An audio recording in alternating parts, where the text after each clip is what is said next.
Hey strangers, Lily here, back with another dose of the dark, the weird, and the utterly head-scratching. And I'm Connor, the guy who keeps Lily from bolting when things get too spooky. Tonight, we're diving into a case that's pure X-Files meets Hitchcock, the 1996 murder of Blair Adams. Picture this. A 31-year-old Canadian construction foreman scatters gold bars, cash in 3 currencies, and jewelry around his half-naked body in a Knoxville parking lot, and nobody, to this day, can explain why. It's the kind of mystery that makes you triple-check your hotel door latch. Can't wait to dive into this one. So let's unravel Blair's final 5 days. July 5, 1996, Surrey, British Columbia. Blair Adams walks into his bank, cleans out his savings, cracks open his safe deposit box, and walks out with more than $6,000 in cash, plus gold and platinum coins. Raise your hand if you've ever emptied your life savings because Good Vibes Only told you so. My hand's firmly down. Blair, though, was convinced someone was after him. Friends said he kept muttering, "They're trying to kill me." His mom later recalled he'd stopped sleeping and looked haunted. So he tries to drive into the U.S. at the Victoria-Seattle ferry. Border agents see a single guy with a mountain of cash and, ding-ding, flag him as a possible drug mule. They turn him back. 2 days later, 3 a.m., he's caught on foot sneaking across the same border, scratched up like he rolled in blackberry bushes. Officers suspect him of ditching a stolen car, but lacking proof, let him go. Imagine nighttime border patrol. Sir, why are you crawling into America? Because third time's the charm. He rents a Nissan Altima at Vancouver Airport, drives across at a different crossing, and does get through on July 9. Next up, Seattle-Tacoma Airport, where he buys a round-trip ticket to Frankfurt, then abruptly swaps it for a one-way to Washington, D.C. That hopscotch itinerary screams paranoia. Or maybe he just couldn't pick an in-flight movie. July 10, 6:45 a.m., Dulles International. Blair rents a Toyota Camry and guns south. By mid-morning, he backs into someone's car in Troy, Virginia. Fender bender. Witness says, "Nice guy, totally frazzled." Then boom, 500 miles later, he's in Knoxville, Tennessee at a BP station fighting with a car key that isn't for the Toyota he's driving. It's for the Nissan he left in Seattle. Mechanic Gerald Sapp thanks Blair's off his rocker, but tows the Camry anyway. Sapp drops him at a Fairfield Inn just off Interstate 40. CCTV shows Blair pacing the lobby for 40 minutes, patting pockets, peeking outside, like he's waiting for a tail. Finally, he slaps a $100 bill on the counter, books a room, ignores his change, and walks back out. He never uses the room. Ooh, that lobby footage is straight up anxiety on VHS. Fast forward to dawn, July 11th. Construction workers arrive at an under-construction Country Inn and Suites just across the interstate. They spot a body in the gravel lot. It's Blair, shirt open, shoes off, pants pulled halfway down. Around him, $4,000 in German marks, US dollars, and Canadian bills. Plus that infamous fanny pack stuffed with gold bars, coins, and a few keys. Money everywhere. Valuables untouched. Not a robbery. So what happened between the hotel lobby and that lot, barely 800 feet away? Autopsy time. Sorry if you're squeamish, folks. Cause of death, septic shock from a ruptured stomach. Pathologist thinks he took a brutal punch or blow from a blunt object to the abdomen. There's also a head wound consistent with a crowbar strike, defensive cuts, and signs of sexual assault. One single long strand of hair clutched in his hand. The only DNA. Police still can't match it. And get this, Lily, his socks are inside out, and the Camry's rental key, the correct one, is nowhere. It's like every clue points in a different direction. Paranormal bingo card, missing key, barefoot run, random gold. Investigators floated a sex-related encounter gone violent. Maybe Blair met someone, things spiraled, clothes came off, then it turned fatal. But again, why leave the loot? Alternate theory. Mental breakdown. He'd been sober 2 years but recently quit AA meetings. Stress, insomnia, delusions, possible psychosis. Yet, how do you punch your own stomach hard enough to rupture it? You don't. Someone or multiple someones were there. Theory 1. Professional hit. Maybe Blair stole from the wrong people in Vancouver. Drugs, money laundering, you name it. They chase him across the continent, close in at Knoxville, silence him, but stage the scene to look freakish. Counterpoint. Pros don't leave loose ends like gold bars and fingerprints. Plus, Knoxville's an odd choice if you want a body to vanish. Theory 2. Random encounter. He meets a stranger. Bar, truck stop, maybe Cracker Barrel, because Southern carbs. CCTV shows him chatting to an unknown man outside that restaurant. Police even released a composite sketch. They never ID'd the guy. Could have been a drifter who attacked Blair, panicked and bolted when he saw all the cash, thinking the law would pin it on him. Imagine mugging someone, realizing they carry more gold than a pirate, and deciding, I'm good, thanks. Theory 3. Psychological spiral that attracted exploitation. Maybe Blair, terrified, seeks help from a stranger who pretends to befriend him, then assaults him. Gonna throw in a curveball now. Could Blair have planned to fake his own death? He buys the Frankfurt ticket, cancels it, zigzags country to country.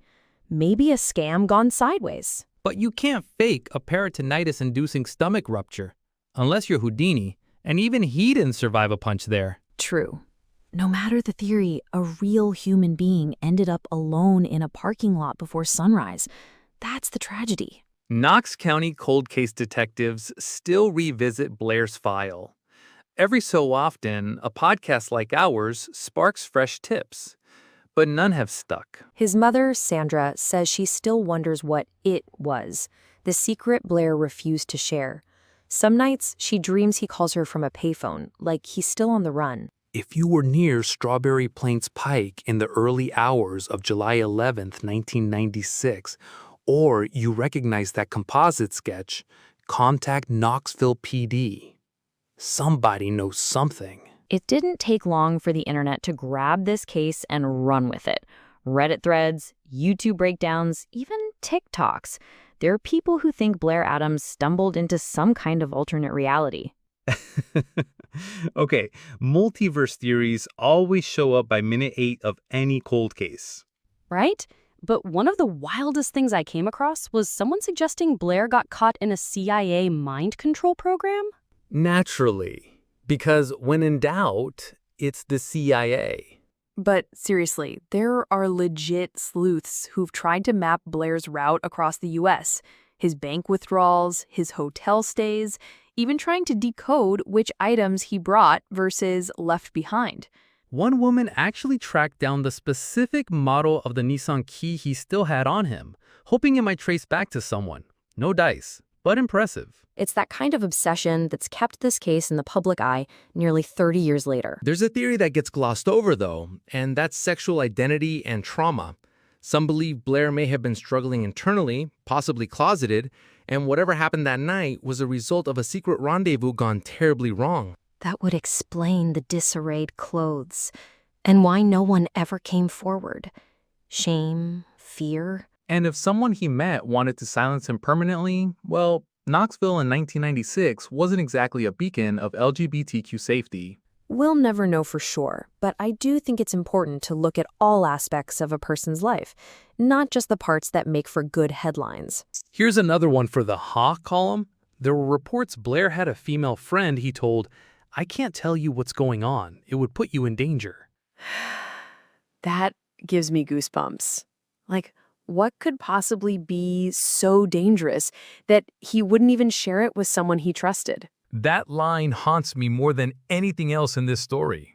In 2008, Blair's story aired on an episode of Unsolved Mysteries. Classic creepy intro and all. I rewatched that one. Robert Stack's voice is still peak nightmare fuel. They showed reenactments of Blair pacing the hotel lobby, close-ups of his scattered money, and even a dramatic retelling of the attack.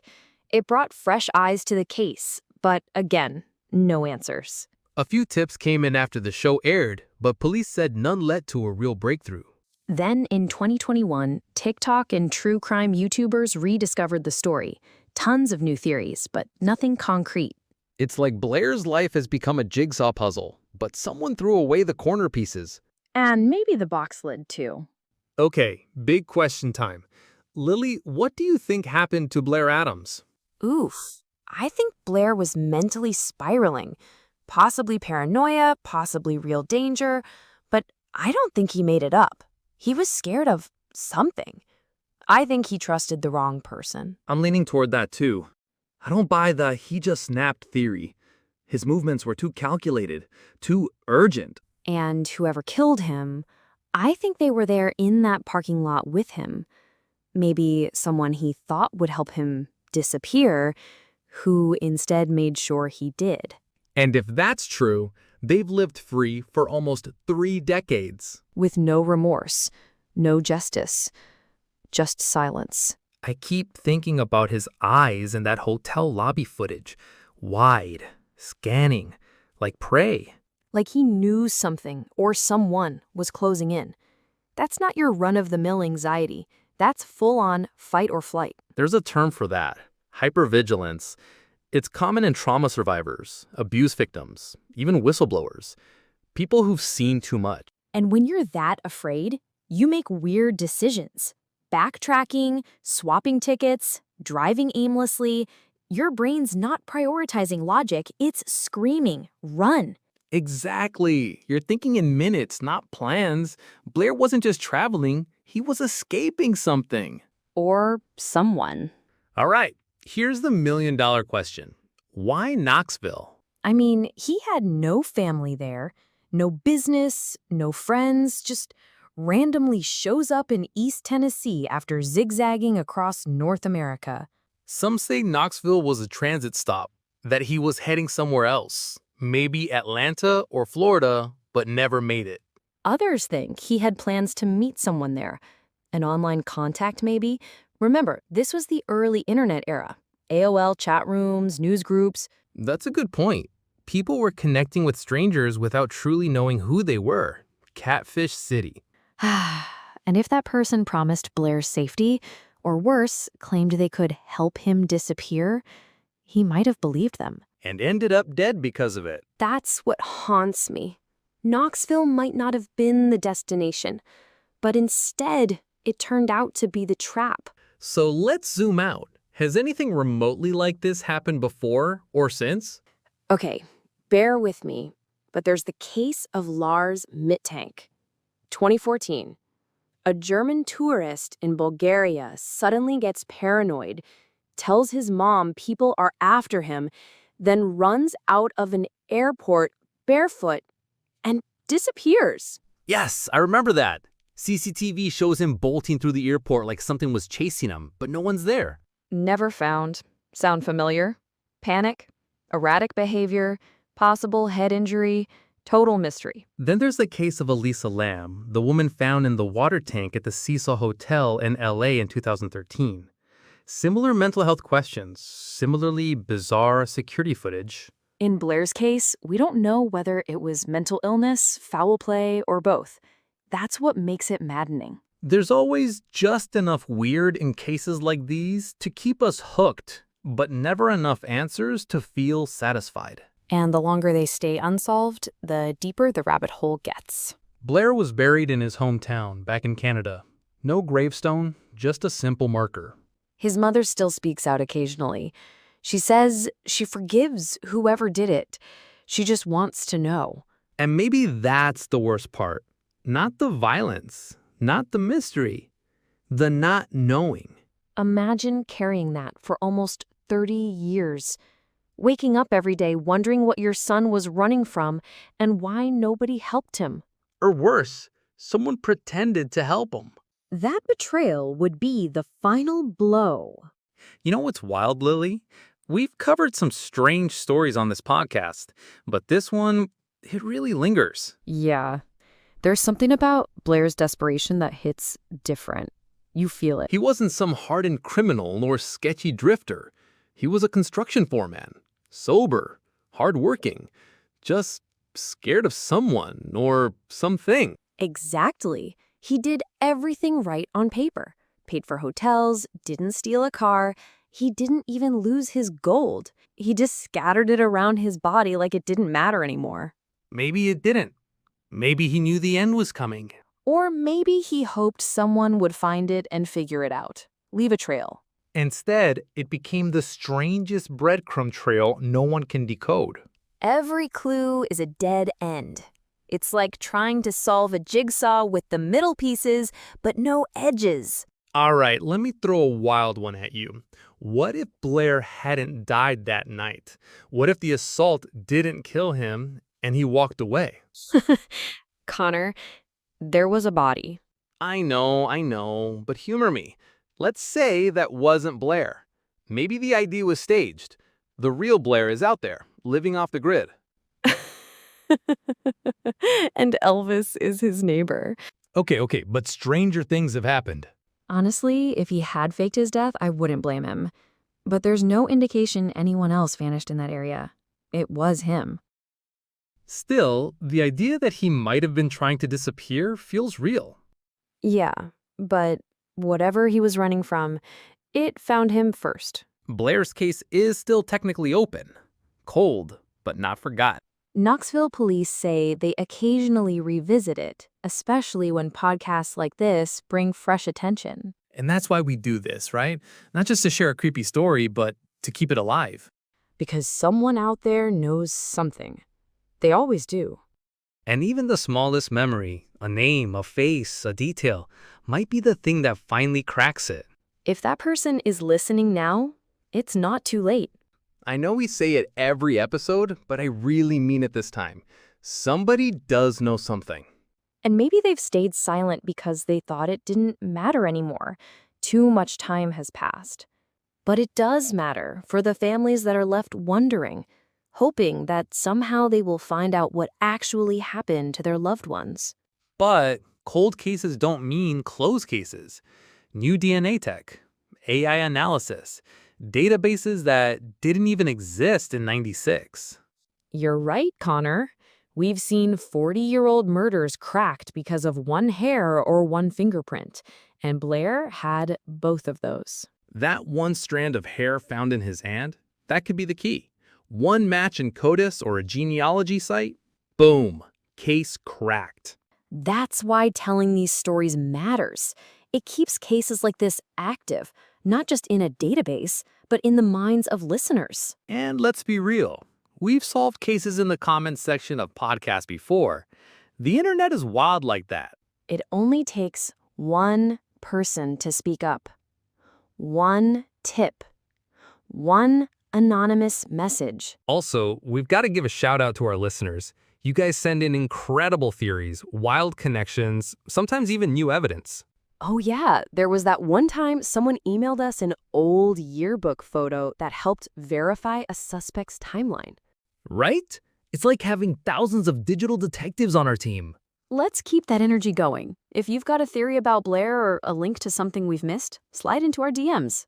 Give us your take, guys. I mean, Blair clearly trusted the wrong person, right? Yup, that might be the new motto for this show. Trust no one, question everything. Add it to the merch. T-shirts coming soon. And if that doesn't scream truth is stranger, I don't know what does. Share this Blair Adams episode with someone who loves puzzles, true crime, or just incredibly weird real-life mysteries. And if you've got a weird hometown story or cold case theory, DM us. We're always looking for listener submissions. All right, weirdos. We'll catch up with you guys again next Sunday. Thanks for sticking with us through this strange and heartbreaking mystery. If you know someone who lived in Tennessee in the '90s, send them this episode. You never know what it might unlock. And if this story kept you up tonight, well, sorry not sorry. Please remember to subscribe, follow, like, and comment. Your support means so much to us. It certainly does, guys. We love hearing from you and your thoughts on the cases we discuss. Until next time. It's goodbye from the both of us. Catch you next Sunday. Take care, you.